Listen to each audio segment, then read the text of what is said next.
दोस्तों knowledge max में आपका स्वागत है एक बार फिर। 8 ऐसे बेनिफिट जो भारत में सीनियर सिटीजन्स को मिलते हैं। सो रिस्क फ्री इन्वेस्टमेंट की कैटेगरी में एक और वीडियो मैं आपके लिए लेके आया हूँ। 8 ऐसे बेनिफिट जो सीनियर सिटीजन को मिलते हैं और उनको जानना चाहिए अपने अधिकारों के बारे में।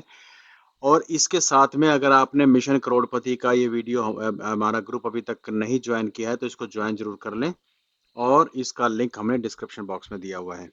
दोस्तों, उससे पहले एक लीगल डिस्क्लेमर मैं आपको दे रहा हूं कि ये वीडियो एजुकेशन पर्पस के लिए किसी भी तरह का इन्वेस्टमेंट या कोई भी डिसीजन लेने से पहले अपने विवेक का पूर्ण उपयोग करें। ओके दोस्तों, बात करते हैं सीनियर सिटीजन की। देखिए, सीनियर सिटीजन को हमें एक प्रोटेक्शन देनी होती है, उनका ध्यान रखना होता है, क्योंकि कहीं कहीं हर आदमी को इस एज में पहुंचना है। ठीक है, तो इसके लिए सरकारें बीच बीच में कुछ ऐसे प्रावधान करती रहती हैं जिससे सीनियर सिटीजन को उनकी जरूरतें के हिसाब से कुछ कुछ स्कीम मिलती रहे, कुछ कुछ फायदे उनको मिलते रहें। तो ऐसी कुछ स्कीमों के बारे में मैं 8 बेनिफिट्स के बारे में बात करने वाला हूँ। पहला बेनिफिट है higher interest rate on deposit. Senior citizens को बाकी लोगों की बजाय अगर वो फिक्स डिपॉजिट करते हैं तो उस पे 0.25 से 0.75 तक का एडिशनल रेट ऑफ इंटरेस्ट मिलता है, क्योंकि उस टाइम पे उनकी जो रिस्क टेकिंग कैपेबिलिटी होती है काफी कम हो जाती है और वो आंख मीच कर कहीं भी पैसा नहीं लगा सकते। इसलिए सरकार उनको 0.25 से 0.75 तक का एडिशनल बेनिफिट देती है रेट ऑफ इंटरेस्ट में फिक्स डिपॉजिट पे।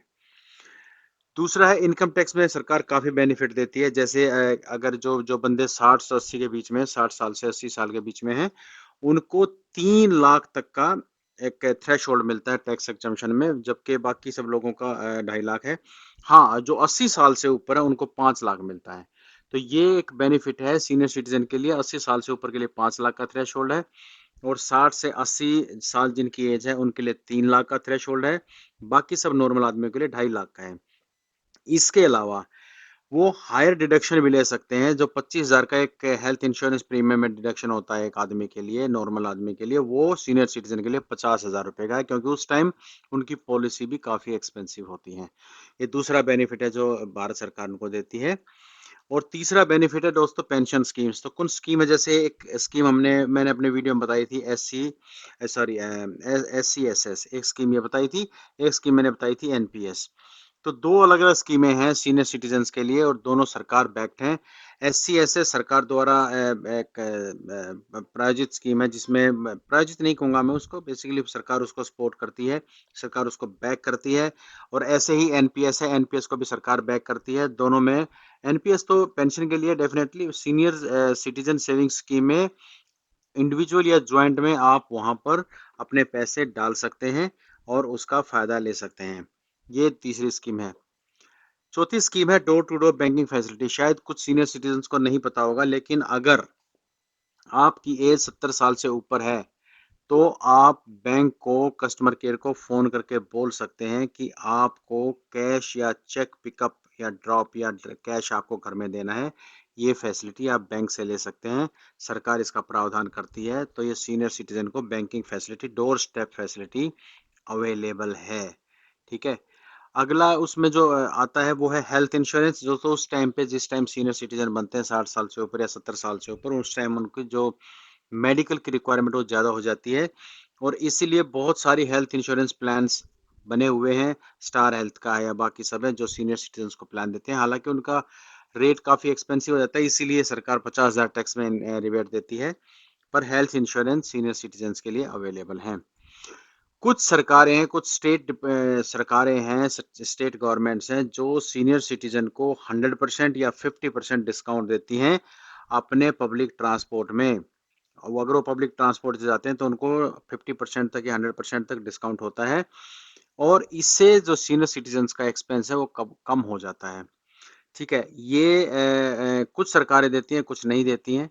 रेलवे में भी पहले प्रावधान था, अभी मुझे मालूम नहीं है कि रेलवे में ये था है कि नहीं है, सीनियर सिटीजन्स के लिए पहले होता था। और अगला है exemption from property tax. Bharat के कुछ ऐसे रीजन्स हैं जहां पर सीनियर सिटीजन्स को प्रॉपर्टी टैक्स नहीं देना पड़ता है, प्रॉपर्टी टैक्स देने की उनको जरूरत नहीं है। कुछ ऐसे रीजन्स हैं, कुछ ऐसी जगह हैं जो उनकी जो फाइनेंशियल स्ट्रेन है, क्योंकि प्रॉपर्टी टैक्स अगर देना है तो उनके ऊपर फाइनेंशियल लोड पड़ता है, उसको कम कर देता है। ये भी एक अच्छा स्टेप है। अगला है कंसेशन ऑन स्टैंप ड्यूटी। अगर अगर कोई भी सीनियर सिटीजन कोई भी रेजिडेंशियल प्रॉपर्टी या एग्रीकल्चर लैंड को ट्रांसफर करता है, ठीक है, अपने चिल्ड्रन को गिफ्ट देता है, तो वो सेवरल फाइनेंशियल बेनिफिट उस पे एंजॉय कर सकता है। उसमें उसको उसका फ़ायदा मिलता है, टैक्स बेनिफिट मिलता है। तो बहुत सारी ऐसी चीज़ें हैं जो स्टैम्प ड्यूटी के ऊपर उसको एक कंसेशन मिलता है जब वो अपनी रेजिडेंशियल या एग्रीकल्चर प्रॉपर्टी अपने बच्चों के नाम पे ट्रांसफ़र करता है, गिफ्ट करता है। ठीक है? ये कुछ-कुछ 8 बेनिफिट थे फ्रेंड्स जिसको मैं आपको बताने वाला था और इसके अलावा और भी बहुत सारे बेनिफिट हैं जो सीनियर सिटीजन्स के नाम हैं, लेकिन अभी मैंने सिर्फ 8 निकाले थे, तो 8 मैंने आपके साथ शेयर कर दिए। आगे भविष्य में ऐसे मैं शेयर करता रहूँगा। अब अगर आपने नॉलेज मैक्स को सब्सक्राइब नहीं किया, नॉलेज मैक्स को सब्सक्राइब ज़रूर कर लीजिए और बेल आइकन दबाना मत भूलना। साथ में जो हमारा ये ग्रुप जो बना हुआ है, इसको जॉइन कर लीजिए, इसका लिंक भी डिस्क्रिप्शन बॉक्स में है।